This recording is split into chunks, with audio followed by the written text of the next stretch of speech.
하나님 말씀 함께 보도록 하겠습니다. 우리 신명기의 말씀을 우리 같이 보도록 하죠. 신명기 8장의 말씀을 저랑 같이 우리 교독하겠습니다.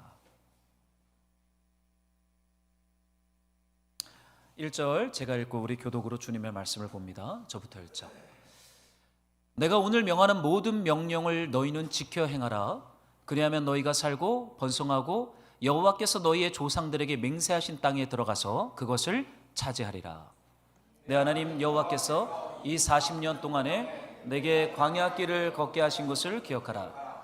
이는 너를 낮추시며 너를 시험하사 내 마음이 어떠한지 그 명령을 지키는지 지키지 않는지 알려 하심이라. 너를 낮추시며 너를 줄이게 하시며 또 너도 알지 못하며 내 조상들도 알지 못하던 만나를 내게 먹이신 것은 사람이 떡으로만 사는 것이 아니요 여호와의 입에서 나오는 모든 말씀으로 사는 줄을 너가 알게 하려 하심이니라. 내 의복이 헤어지지 아니하였고 내 발이 부르트지 아니하였느니라. 너는 사람이 그 아들을 징계함 같이 내 하나님 여호와께서 너를 징계하시는 줄 마음에 생각하고 내 하나님 여호와의 명령을 지켜 그의 길을 따라가며 그를 경외할지니라. 내 하나님 여호와께서 너를 아름다운 땅에 이르게 하시나니 그것은 골짜기든지 산지든지 시내와 분천과 샘이 흐르고 밀과 보리의 소산지요 포도와 무화과와 석류와 감람나무와 꿀의 소산지라. 너가 먹을 것에 모자람이 없고 내게 아무 부족함이 없는 땅이며 그 땅의 돌은 철이요 산에서는 동을 캘 것이라. 너가 먹어서 배부르고 내 하나님 여호와께서 옥토를 내게 주셨으므로 말미암아 그를 찬송하리라. 아멘.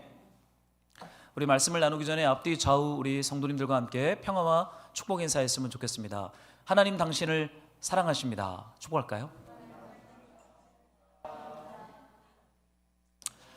네, 한 주간 잘 지내셨습니까? 하나님의 은혜와 긍휼로 인해서 오늘도 이렇게 예배할 수 있도록 한 가족 공동체를 부르신 그 주님의 은혜로 인해서 감사를 드립니다. 오늘은 묵상설교, 우리가 요즘 신명기서를 묵상하고 있는데 우리 그 중에 신명기 8장을 붙잡고 마음을 경작하시는 하나님이란 제목으로 말씀을 나누고자 합니다.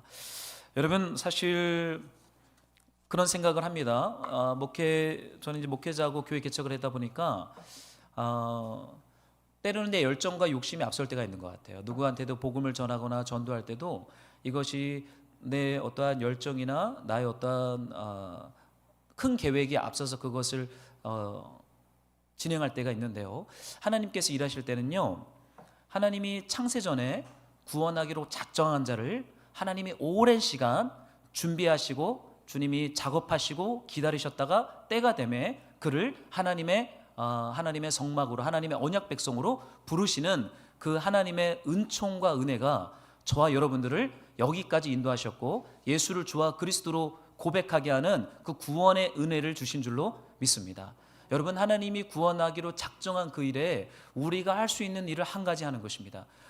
요게벳은 작은 나무 요람을 만들어서 나일강에 띄웠고 노아는 나무 쪼가리들을 모아서 10년을 넘게 나무를 만들고 거기에 욕청을 발랐던 그 작은 일들, 하나님이 우리에게 하라고 한 그 일에 순종할 때 하나님이 창세전에 구원하기로 작정한 그 한 영혼을 하나님의 품으로 인도하시는 줄로 믿습니다.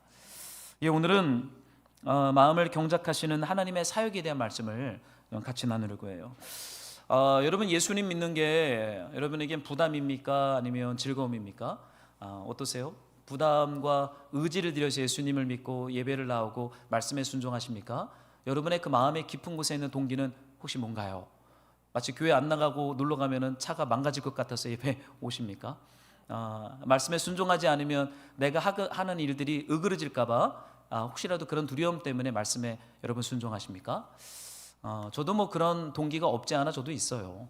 뭔가 이렇게 말씀대로 순종하지 않으면 잘 안 될 것 같은 두려움. 그런데요, 성경 신명기는 이렇게 말을 해요. 제가 좀 읽어드릴게요.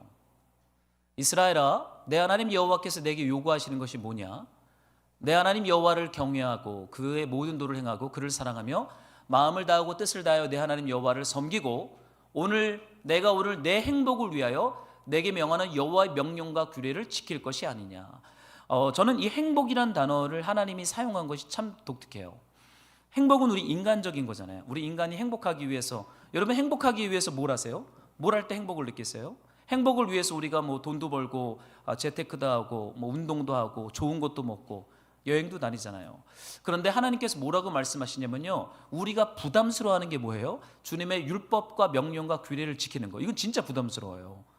저만 부담스러워요? 여러분들 다 기쁨으로 순종합니까? 이거 부담스러운 거예요.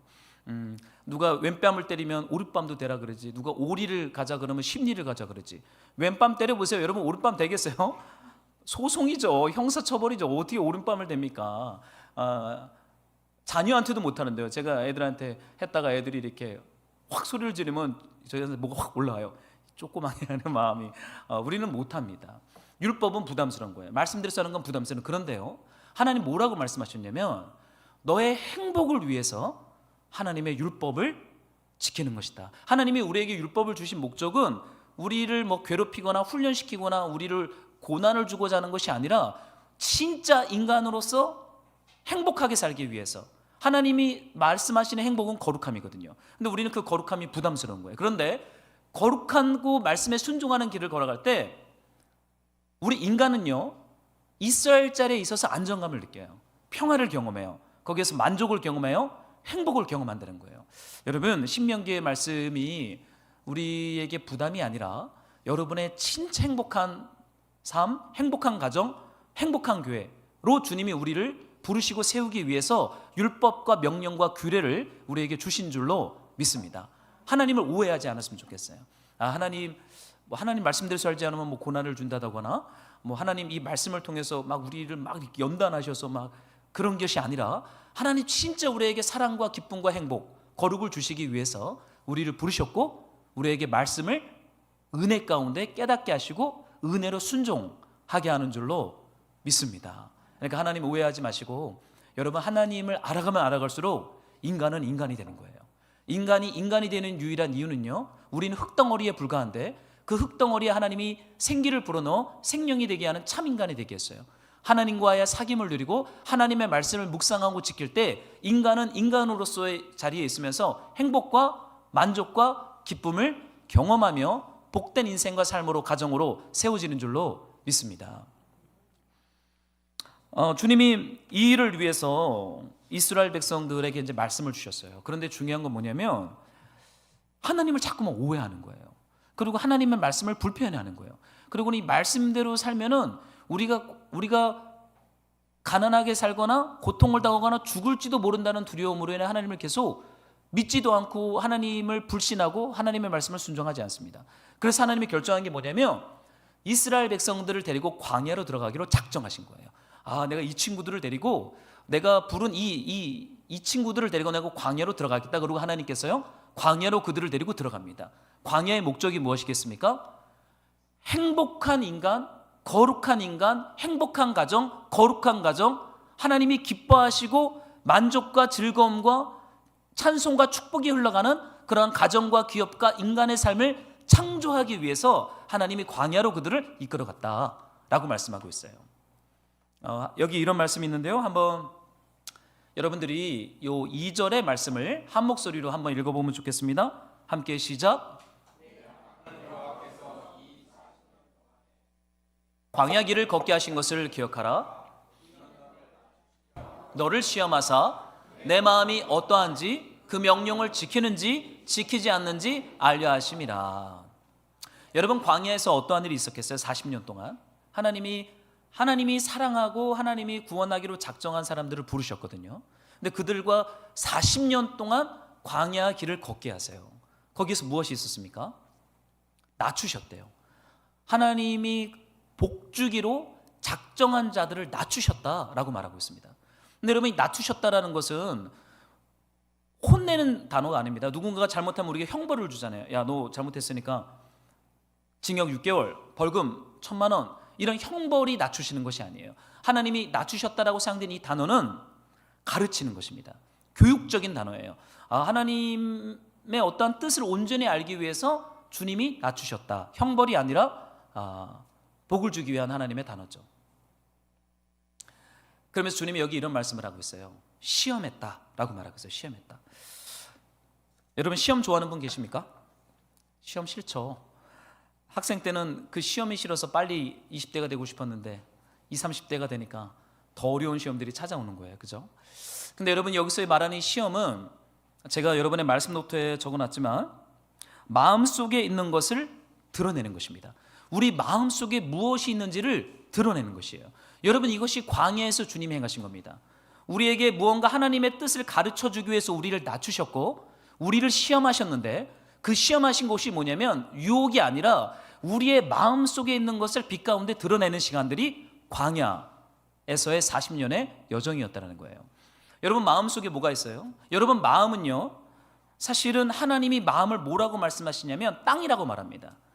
땅이라고 말해요.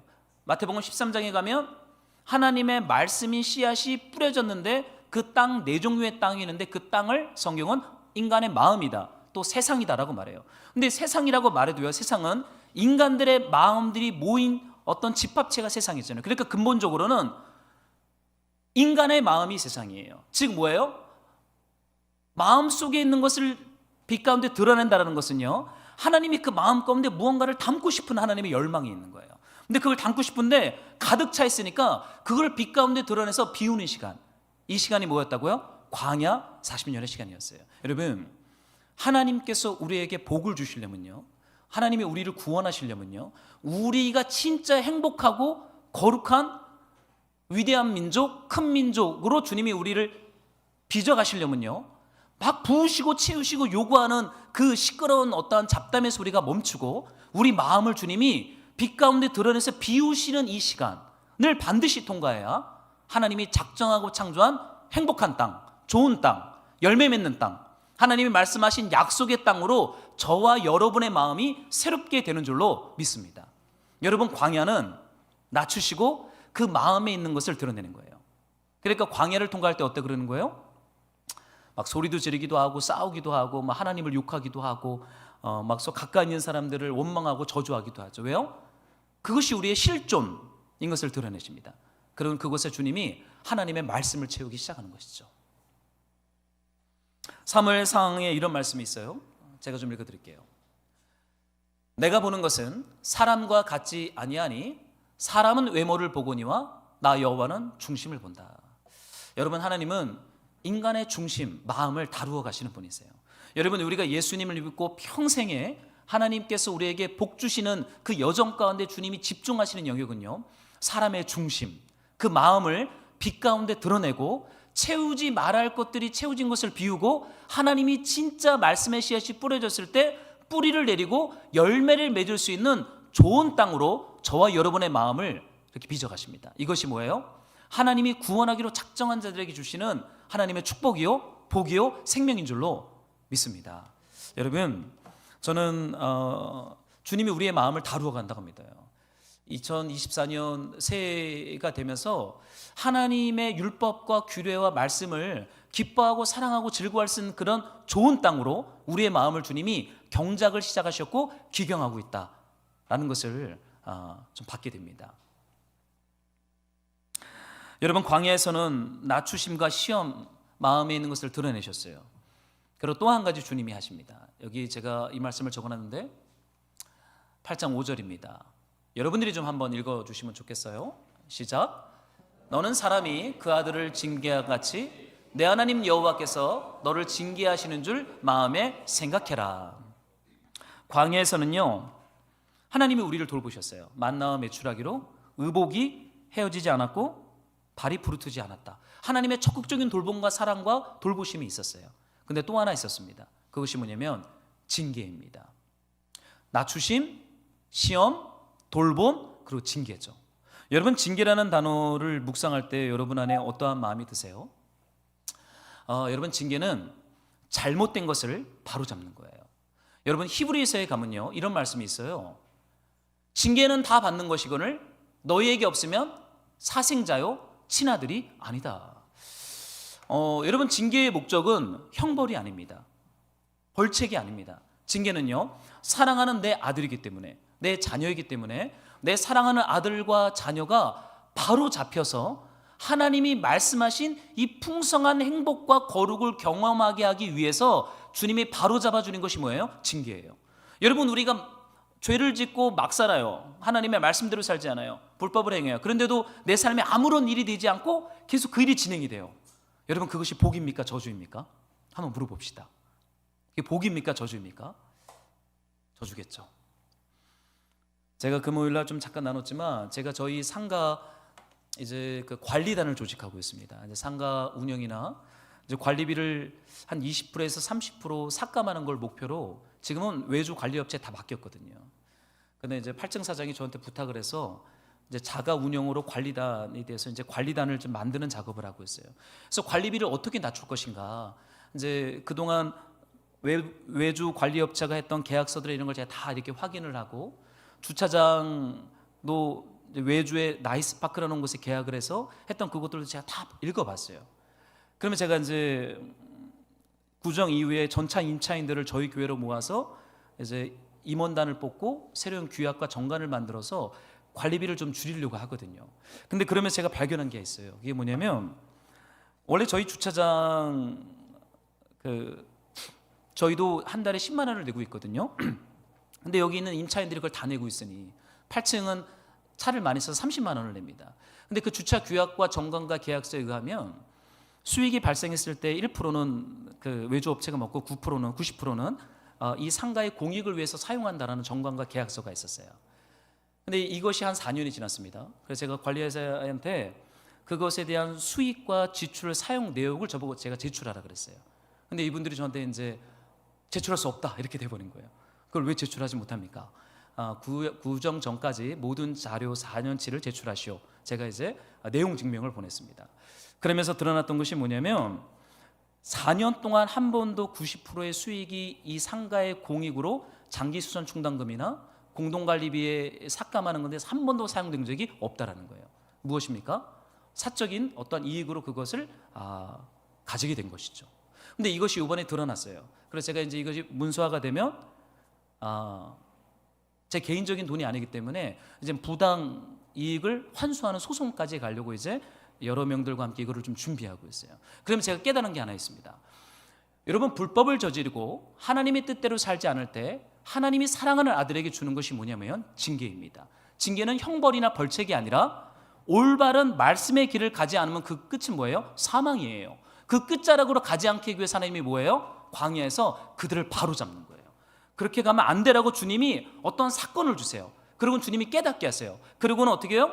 주의 말씀을 듣고 깨달아 돌이켜서 좁은 문, 말씀의 길을 걸어가는 행복한 삶, 거룩한 삶이 될 수 있도록 주님께서 적극적으로 간섭하는 것이 무엇이다? 징계라는 거예요. 근데 중요한 것은 사생아, 친아들이 아니면 하나님 아버지께서 간섭하지 않는다는 거예요.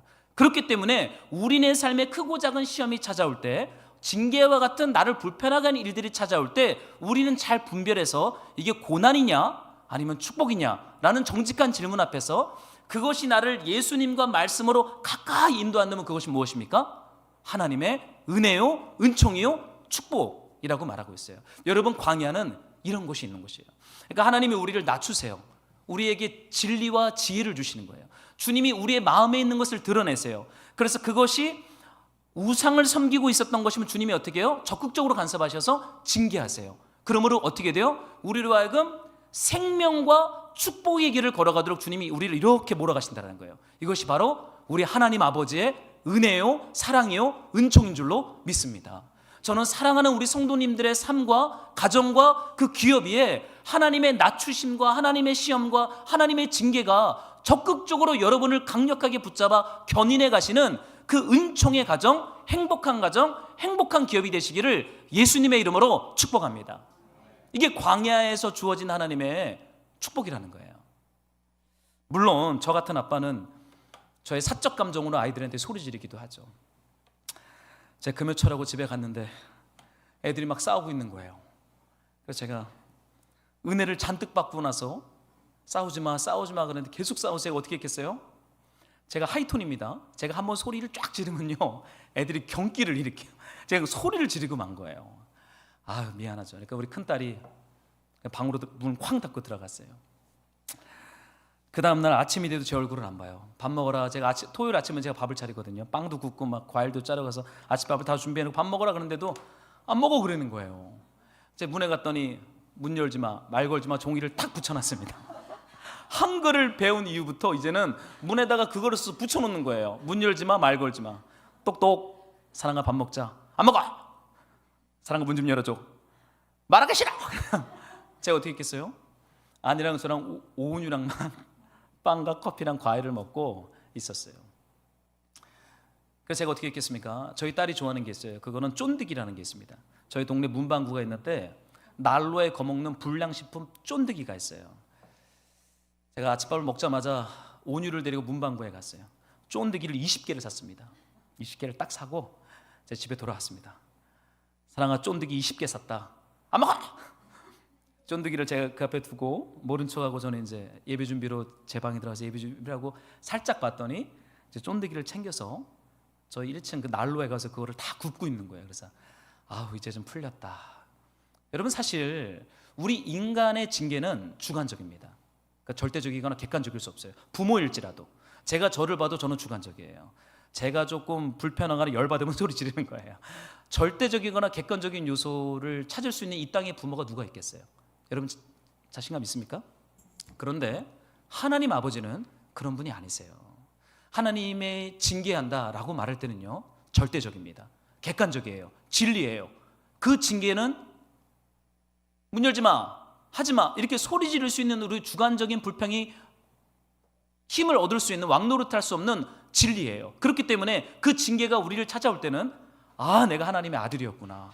아 하나님 나한테 복 주시려는 거구나. 아 하나님 나를 힘있게 하시려는구나 라는 믿음을 가지고 어떻게 돼요? 그 징계를 믿음으로 받는 것입니다. 그리고는 성령의 감동하심으로 말미암아 바로잡고 회개하고 돌이켜야 할 것이 있다면 어떻게 해요?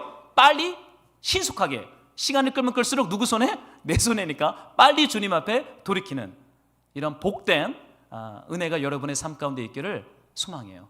여러분 우리 하나님 아버지는 진짜 좋은 분이세요. 살아있는 분이세요.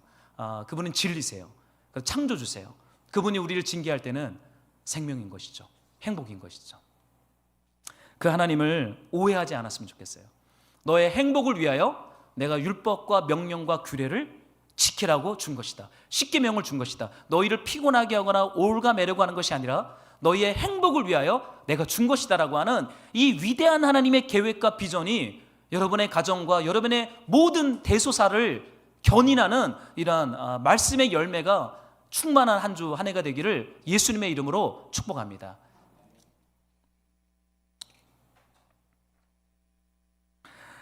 근데 여러분 참 저는 질문을 던졌어요. 왜 백성들이 하나님을 이렇게 오해할까? 신명기에 나오는 구약에 나오는 왜 그들은 하나님의 말씀을 이렇게 안 지킬까? 하나님이 분명히 행복이고 생명이고 축복이라고 말했는데 이걸 왜 안 지킬까? 저도 안 지키거든요. 왜 안 지킬까? 나도 안 지키고 성경에 있는 이 친구들도 안 지키고 왜 안 지킬까? 이거에 대한 고민이 있는 것이죠. 여러분 고민 안 해보셨어요? 저만 고민합니까? 근데 사실 광야는 마음을 다루는 곳입니다. 광야는 마음을 다루는 곳입니다. 왜냐하면 무릇 지킬 만한 것보다 마음을 지켜야 되거든요. 왜냐하면 마음에서 모든 것이 시작되기 때문에 그래요.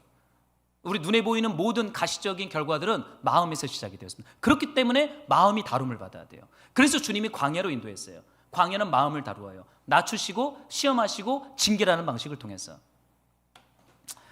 여러분 마태복음 보면요, 우리 인간의 마음을 이렇게 정의하고 있어요. 한번 여러분들이 마태복음 13장 15절을 좀 읽어주시면 좋겠습니다. 우리 함께 읽어볼까요? 시작. 그 귀는 듣기에 둔하고 눈은 감았으니 이는 눈으로 보고 귀로 듣고 마음으로 깨달아 돌이켜 내게 고침을 받을까 두려워함이라 하였느니라. 구약 성경이나 신약 성경이나 마음을 다루시는데 예수님은요 백성들의 마음의 상태가 어떠냐면 완악하다라고 말해요. 완악하다. 이게 못됐다가 아닙니다. 저 사람 참 못됐다, 완악하다. 우리는 우리의 주관적인 사적 감정으로 그 단어를 종종 사용하지만 예수님께서 이 백성들의 마음이 완악하다라고 말할 때는요 무엇과 연결되냐면 말씀의 씨앗이 뿌려진 땅들과 연결되어집니다. 이 마태복음 13장은 씨 뿌리는 비유예요. 그리고 이 말씀 뒤에는 씨 뿌리는 비유에 대한 해석의 말씀이 주어지고 있거든요. 백성들의 마음이 광야에서 다름을 받아야 되는데 이유는 그들의 마음이 완악하기 때문입니다.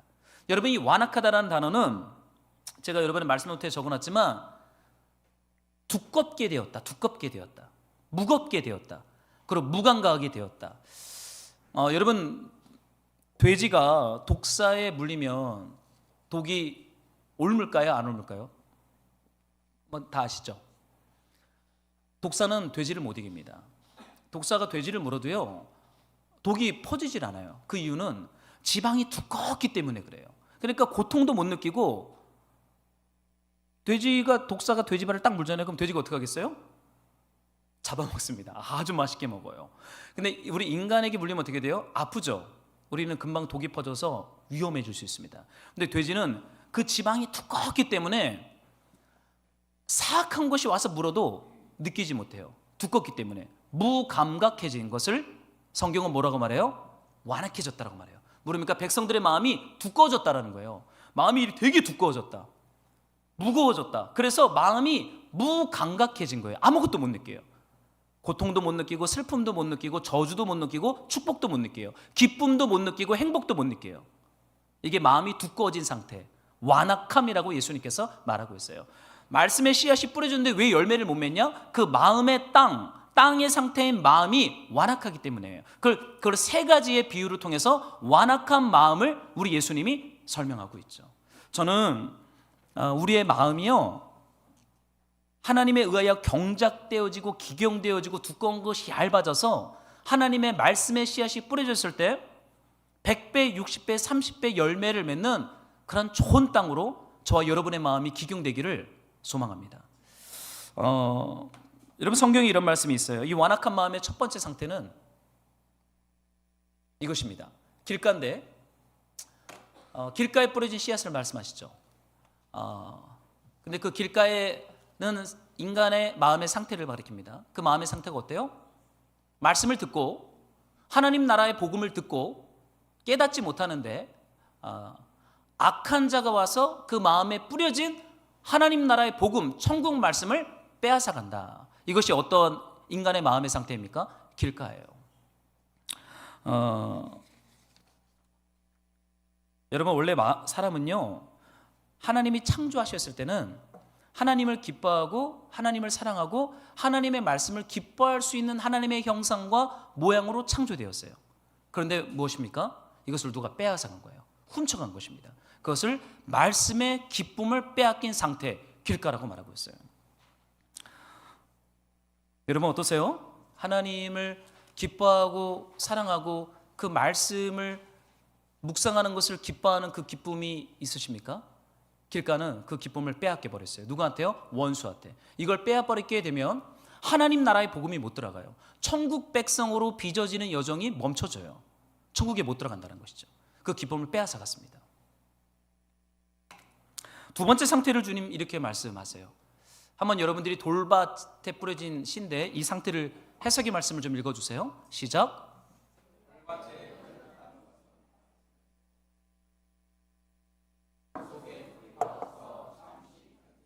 말씀으로 말미암아 환난이나 박해가 일어날 때에는 여러분, 돌밭에 뿌려졌다는 것은요, 말씀을 듣지만 그 말씀 때문에 이 죄로 말미암아 깨어진 세상에서는요, 박해를 받을 수 있대요.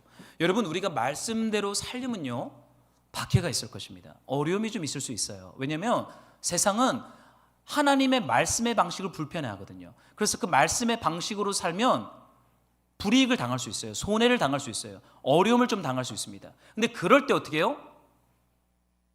박해가 일어나면 곧바로 그 말씀에 대한 순종을 스탑한다는 거예요. 이것을 예수님은 넘어졌다라고 말하고 있어요. 말씀의 순종의 자리에서 넘어지는 상태, 이게 돌밭인 우리의 마음의 상태입니다. 여러분, 어떠세요? 여러분이 하나님의 말씀에 대해서 주님께서 분명히 요구했던, 말씀하셨던 율법의 계명이 있는데 그거에 대해서 순종하지 못할 때 있습니까? 넘어지는 것이죠. 저도 종종 자주 넘어집니다. 자주 넘어져서 문제예요. 좀 넘어지면 안 되는데 자주 넘어집니다. 일어나야 됩니다. 넘어진 자리에 계속 있으면 안 되고 빨리 주님이 우리에게 낮추심과 시험과 징계로 찾아오실 때 돌이켜서 빨리 다시 말씀의 자리로 나아가야 돼요. 넘어질 수 있지만 너무 오랜 시간 그 자리에 앉아있지 마세요. 세 번째, 마지막 그 완악한 마음의 상태를 이렇게 말합니다. 저는 이 부분을 요즘 참 많이 묵상하고 있는데요. 한번 여러분들이 읽어주세요. 시작. 말씀을 들으나 세상의 염려와 재물의 유혹에 말씀이 막혀 결실하지 못하는 자다. 여러분, 백성들의 마음이 완악하다라고 할 때 그 마음이 되게 두꺼워졌다, 마음이 되게 무감각해졌다라고 말하겠는데, 그 이유는 말씀을 듣긴 듣는데 말씀이 자라야 돼요. 말씀은 씨앗입니다. 말씀의 씨앗이 우리 안에 심겨지면 거기엔 생명이 있어요. 아무리 혹독한 겨울이 있어도요, 봄이 되면 싹이 나는 거예요. 그게 생명입니다. 고난이 있고 어려움이 있고 박해가 있어도요, 하나님 나라의 봄이 오면 싹이 나는 것입니다. 그래서 어떻게 돼요? 계속 말씀의 씨앗을 가지고 변화들이 있든지 없든지 계속 그 생명의 씨앗을 품고 살아야 돼요. 이걸 믿음이라고 말합니다. 그런데 그것을 잘하지 못하도록 그 기운을 막는 가시떨기가 있대요. 여러분, 그것이 무엇입니까? 염려입니다. 세상에 대한 염려. 무엇을 먹을까? 무엇을 입을까? 무엇을 마실까에 대한 염려를 많이 하는 것 때문에 말씀을 묵상해서 말씀이 싹이 나고 이삭이 나고 줄기가 돋고 꽃이 피고 열매가 피는 이 자라는 것이 스탑돼 버렸다라고 말해요. 두 번째는요, 재물에 대한 유혹입니다.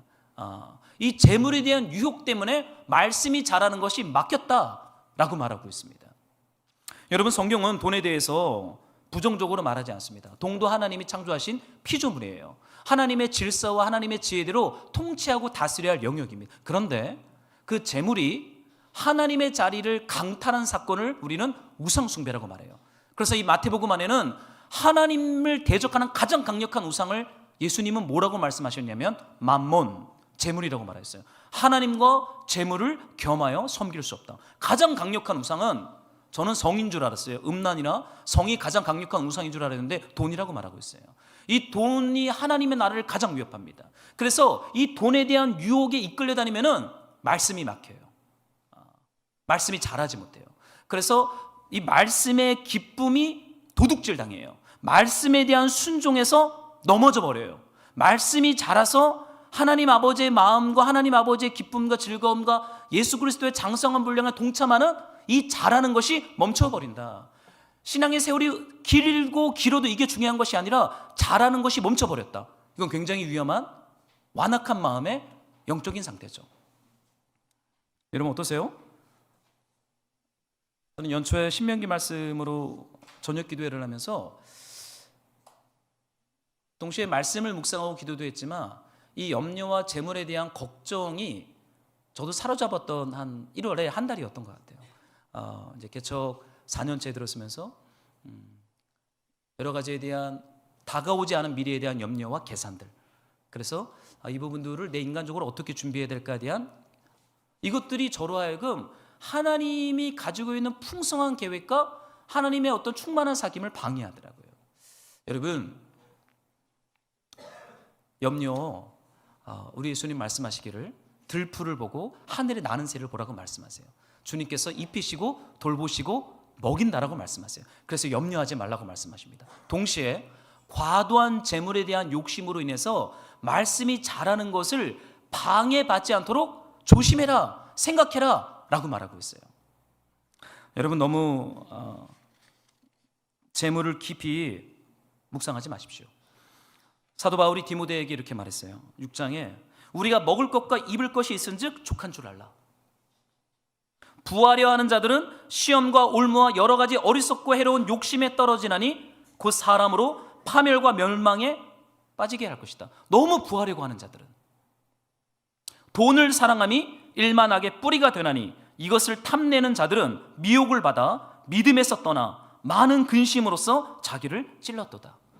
사도 바울이 이제는 자신의 사역의 다음 바톤을 넘기는 그 자리에서 디모데에게 뭘 말하고 있어요? 기도만 해라, 성경만 읽어라가 아니라 먹을 것과 입을 것인즉 기뻐해라, 감사해라. 너무 부하려고 하지 마라, 너무 돈을 사랑하지 마라 라고 말하고 있어요. 사랑하는 말씀으로 동역자 여러분, 저는 우리의 마음 안에 말씀이 뿌려지고 예수님의 복음이 뿌려졌을 때 이것이 뿌리를 내리지도 못하고 말라 비틀어지거나 사탄이 그 말씀의 씨앗을 빼앗아가거나 뿌리는 내렸는데 자라다가 자라는 것이 멈춰버린, 그래서 말라 비틀어지는 그런 것이 아니라 말씀이 깊이 뿌리를 내리고 싹이 나고 줄기가 나고 꽃이 피고 열매를 맺는 그런 100배, 60배, 30배 아주 놀라운 열매를 맺는 삶으로 주님이 저와 여러분들을 부르셨다는 거예요. 가능하지 않겠어요? 이게 주님의 말씀이니까. 그리스도의 성품에 동참하고 하나님의 말씀을 기뻐하고 말씀을 적극적으로 순종하는, 그래서 하나님 나라와 그 복음을 증언하고자 하는 것으로 우리의 마음이 뜨거워지는 그런 열매를 맺는 삶으로 저와 여러분들을 하나님께서 불렀다는 거예요. 염려의 대상들은 주님께 맡기고 우리는 이 하나님의 나라와 하나님의 의에 집중하라고 주님께서 말씀하십니다. 마지막에 주님이 이런 가야 할 땅의 상태를 말하고 있어요. 한번 여러분들이 좀 읽어주시겠어요? 좋은 땅입니다. 함께 시작. 좋은 땅에 뿌려졌다는 것은 말씀을 듣고 깨닫는 자니 결실하여 어떤 것은 100배, 어떤 것은 60배, 어떤 것은 30배가 되느니라. 여러분, 하나님께서 우리를 이런 땅으로 불렀다는 거예요. 우리를 낮추시고 우리의 마음에 있는 것들을 드러내시는 시험과 그리고 징계를 통해서 하나님이 우리를요, 길가와 돌짝밭과 가시떨기와 같은 우리의 마음을 주님이 경작하시고 기경하셔서 주님이 반드시 만드는 게 뭐예요? 말씀을 듣고 깨닫고 기쁨과 즐거움으로 자원함으로 순종하는 그런 열매를 맺는 땅으로 저와 여러분들의 마음을 그렇게 빚겠다라고 주님께서 말씀하고 있어요. 여러분, 광야는 마음을 다루는 곳입니다. 그런데 마음이 너무 두꺼워졌잖아요. 마음의 껍데기가 너무 두꺼워진 거예요. 그럼 어떻게 됩니까? 신명기는 이렇게 말하죠. 마음에 할례를 행해라. 목이 곧지 않도록 조심하라고 말하죠. 신명기 10장에 보면 마음에 할례를 행해래요. 원래 할례는 남자들만 행하던 것이었어요. 그런데 신명기 오면서는요, 모든 언약 백성들이 날마다 예수님의 은혜와 성령 안에서 마음에 할례를 행해라 말해요. 마음의 두꺼운 포피를 잘라버려라 라고 말하고 있어요. 이걸 누가 하시는 것입니까? 예수 그리스도의 은혜와 은총이 이 작업을 하시는 거예요. 여러분, 하나님이 이 사역을 하시는 거예요. 이게 하나님의 사역입니다. 여러분, 하나님께서 우리의 은혜를 주실 때 우리의 두꺼워진 마음의 이 껍데기를 주님이 할례를 행하십니다. 날마다 자르시는 거예요. 어떻게 해요? 낮추시고 시험하시고 징계하시고 돌보시는 방식을 통해서 하나님의 언약 백성들의 마음이 살아있는, 얇은, 슬픔과 고통과 저주와 축복을 쉽게 느끼는 살아있는 이 마음으로 주님이 우리를 살리시고 일으키겠다라고 말하고 있어요. 여러분, 죄에 길들여지면 더 이상 죄가 아프질 않아요. 그러니까 제가 해봐서 알아요. 그거 고통스러운 거예요. 그거 빨리 일어나야 돼요. 그것이 작은 죄일지라도 그걸 반복해서 하잖아요. 그럼 그게 더 이상 아프지 않아요. 그럼 어떻게 되는 거예요? 큰일 나는 거예요. 그거 회복하는데 저는 참 오랜 시간이 걸렸어요. 여러분, 주님께서요 말씀하십니다. 행복을 위하여 이 말씀을 준 것이라고 말해요. 말씀의 기쁨을 빼앗긴 사람들, 말씀에 순종해서 넘어진 자들, 세상의 염려와 재물의 유혹에 빠져서 자라는 것이 멈춘 사람들, 그들의 두꺼워진 마음의 포피를 주님이 할례를 행해서 새 언약 백성, 마음의 율법을 새기시고 성령을 우리 안에 주셔서 마음과 뜻과 힘을 다해서 하나님을 사랑하고 율법을 즐거워하는 언약 백성으로 저와 여러분들을 주님이 비꿔야 말겠다라고 다짐하고 있어요. 여러분, 근데 참 감사한 것은요, 이거 우리가 하는 게 아니라는 거예요. 내가 내 마음의 포피를 잘라야지. 보이지도 않는 마음을 뭐 어떻게 얇게 합니까? 그죠? 내가 이 죄와 싸워야지. 더 죄를 짓거려? 우리가 하는 것이 아닙니다. 하나님께 하나님의 사역이라는 거예요. 하나님께서 하나밖에 없는 독생자 예수 그리스도를 우리를 위해 죽이면서까지, 그리고 부활시키시고 우리에게 성령을 부으셔서 우리를 망가뜨리고 우리로 하여금 세상의 염려와 재물의 유혹에 빠져서 하나님을 즐거워하지 못하는 그 마음의 주님이 성령의 세례, 마음의 할례를 베풀겠다라고 주님이 약속하고 있어요. 여러분, 저는 하나님께서 올 한 해 여러분들이 염려하고 걱정하는 가정과 여러분이 기업 가운데 주님의 돌봄이 있을 거예요. 그리고 그것이 잘못된 길로 갈 때 하나님이 바로 잡아주시는 징계도 있을 거예요. 그러면서 어떻게 해요? 우리의 마음을 주님이 부드럽게 하실 겁니다. 그래서 어떻게 해요? 열매를 맺는 거죠. 하나님 사랑, 이웃사랑에 대해서. 저는 이 말씀을 이렇게 묵상하다가 저는 주님의 말씀대로 순종하면 신명기에 의하면 부자가 될 거라는 말씀들이 참 많이 나와서 참 힘이 들었어요. 그러면 부자로 못 살고 가난하게 사는 믿음 좋았던 우리 신앙의 선배들은 복을 못 받은 것인가? 이거에 대해서 제가 운전을 할 때마다 아내랑 토론을 하고 이거 논쟁을 했어요. 이게 도대체 무슨 말씀이냐? 이 신명기 8장 안에요, 주님이 아름다운 땅에 대해서 말을 하세요. 주님이 광야에서 우리의 마음을 다루시고 나면 아름다운 땅으로 인도할 것이다. 그 아름다운 땅에는 시내와 분천과 샘이 흐른다. 진짜 아름다운 땅이죠. 마르지 않는, 계곡에도 물이 흐르고 땅에서도 샘이 솟는 이런 아주 이렇게 적극꿀이 흐르는 아름다운 땅으로 우리의 마음, 우리의 삶을 인도하신다는 거예요. 거기에는 과실나무가 열매를 아주 풍성하게 맺습니다.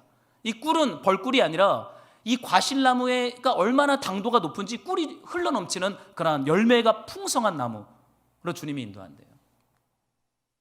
아무 부족함이 없을 것이다.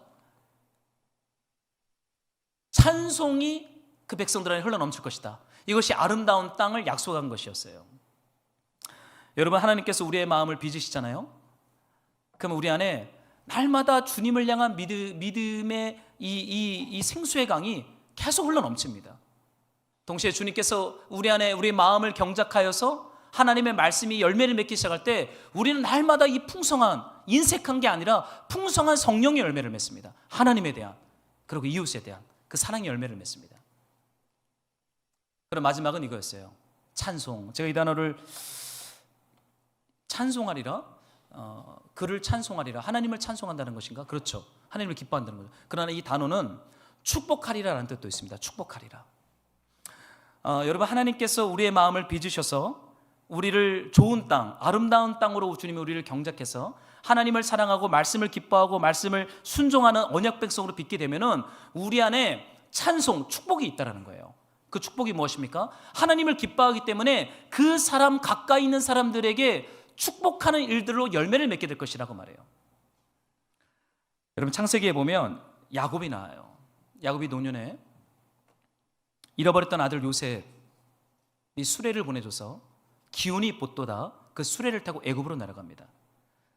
그 당시 가장 고대 근동에 강력한 패권을 가졌던 나라가 애굽이거든요. 근데 애굽의 황제가 야곱한테 물어요. 이렇게 묻습니다.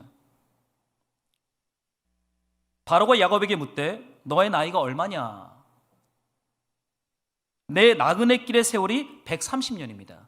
130년 동안 내 나그네로 살았습니다. 그리고 이런 고백을 해요. 내가 험악한 세월을 보내었습니다. 내가 나그네로 130년 살았고 험악한 세월을 보냈습니다. 그러나 그 130년의 시간이 뭐였어요? 하나님이 야곱의 마음을 경작하셔서 좋은 땅, 하나님의 이스라엘에 합당한 마음으로 빚는 시간이었죠. 그러나 험악한 세월이었대요. 그리고 나그네의 시간이었대요. 그리고는 이런 말을 해요. 야곱이 바로에게 축복하고 그 앞에서 나오니라. 여러분, 하나님의 말씀을 따라 살 때 주님이 우리의 마음을요, 이런 아름다운 땅으로 빚으실 거예요. 우리의 소유의 어떠함과 전혀 상관없이 우리는 하나님을 기뻐할 것이고, 우리 하나님을 기뻐하는 삶을 통해 축복하는 권세로 주님이 저와 여러분들을 사용한다는 거예요. 우리의 소유의 어떠함으로 권세를 누리는 삶이 아니라 사랑하고 섬기고 축복하는 그 권세로서 주님이 우리를 이 역사 한복판에서 사용하시겠다라고 말하고 있어요. 여러분, 이것이 저는 신명기가 약속한 약속의 땅이라고 믿어요. 물론 물질의 많고 적음의 기복도 있겠죠. 때로는 많이 주실 때도 있고 적게 주실 때도 있어요. 그러나 그것이 우리의 본질이 아니라 진짜 본질은 하나님을 사랑하고 말씀을 기뻐하고 순종하며 하나님이 보내신 사람들을 축복하고 사랑하고 섬기는 그러한 제사장 나라로 주님이 저와 여러분들을, 여러분의 가정을, 우리 교회를 그렇게 세우실 줄로 믿습니다. 여러분, 세상 염려, 재물의 유혹으로 말씀이 자라는 것을 막지 마세요. 더 하나님을 사랑하시고 주님을 더 기뻐하시고, 그러다가 말씀이 주렁주렁 맺히는 복된 한 주, 그런 삶이 되시기를 주의 이름으로 축복합니다. 우리 이 말씀 가지고 우리 한번 적용 찬양하고 같이 좀 기도하기를 원합니다. 우리 이 찬양 했으면 좋겠어요. 하나님의 은혜 시작됐네.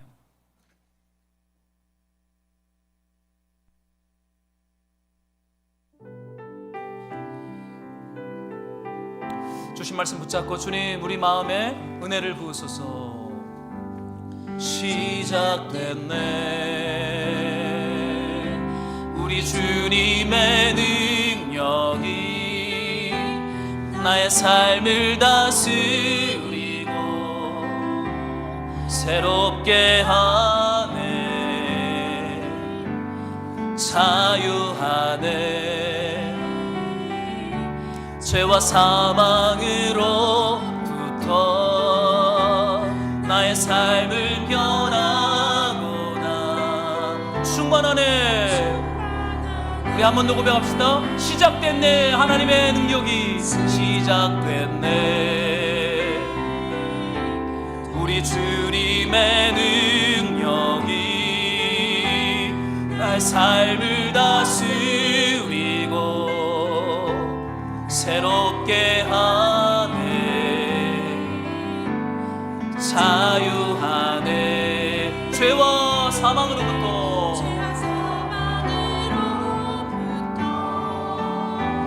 나의 삶은 변하구나 충만하네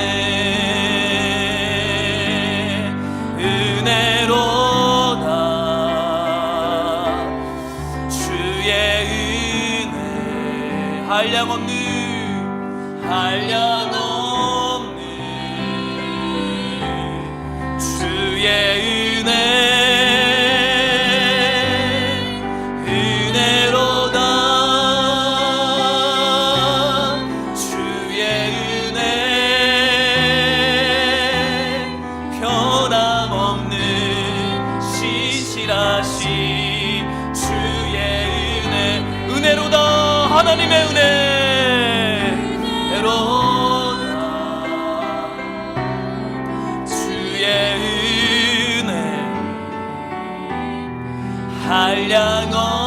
한량없는 주의 은혜 은혜로다 주의 은혜 변함없는 신실하신 주의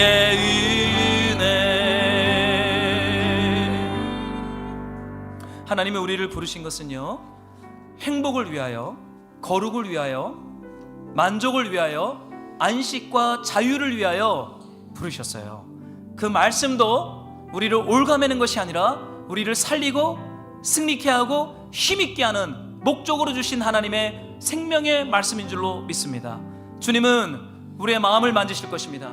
여러분 우리가 기도할 때 주님 제가 세상의 염려와 재물의 유혹으로 인해서 혹시라도 말씀이 자라고 성령의 열매를 맺고 하나님을 사랑하고 하나님이 작정한 안식과 행복을 향하여 열매를 맺는 것이 막혀있는 부분이 있다면 성령님 제 마음을 경작하여 주시옵소서.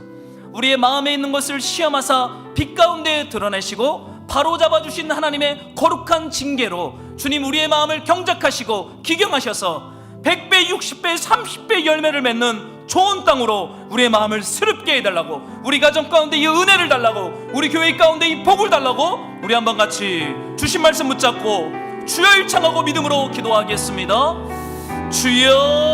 주여. 하나님 아버지, 사랑하는 주님의 몸된 교회 가운데 이 하나님의 경작하심, 하나님의 사역, 하나님의 기경, 우리의 마음을 다루시는 하나님의 전적인 전능하심의 그 능력과 은혜가 주의 몸된 교회 가운데 부어지기를 소망합니다. 세상의 염려와 재물의 유혹으로 말미암아 말씀이 자라는 것이 막혀버린 우리의 완악한 마음 가운데 하나님 우리를 낮추시고 빛 가운데 드러내시고 주의 거룩한 징계로 바로잡아 하나님의 생명연을 맺을 수 있도록 주님 우리에게 은총을 베풀어 주시옵소서. 주님 행복한 거룩한 하나님의 온전한 안식과 자유 가운데로 모든 성도들이 들어가게 하소서. 하나님의 임재 가운데로, 하나님의 안식 가운데로, 하나님의 행복 가운데로 우리 모두를 견인하여 주시옵소서. 성령님, 성령님, 염려와 재물이 우리의 영혼을 촌먹지 못하게 하시옵소서. 주님, 하나님을 오해하지 않게 하여 주시옵소서. 우리 좋으신 하나님, 선하신 하나님, 좋으신 하나님 아버지의 사랑을 우리 마음 가운데 부으사 우리 안에 있는 거짓말과 오해를 깨트려 주시옵소서. 주님,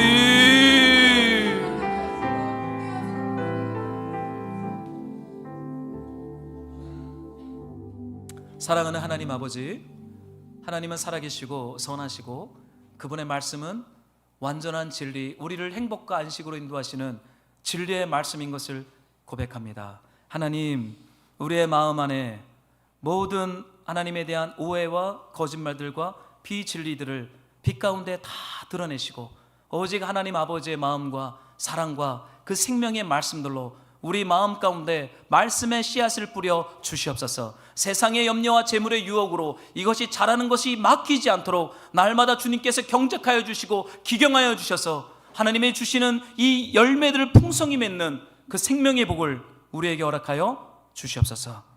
예수님의 이름으로 기도했습니다.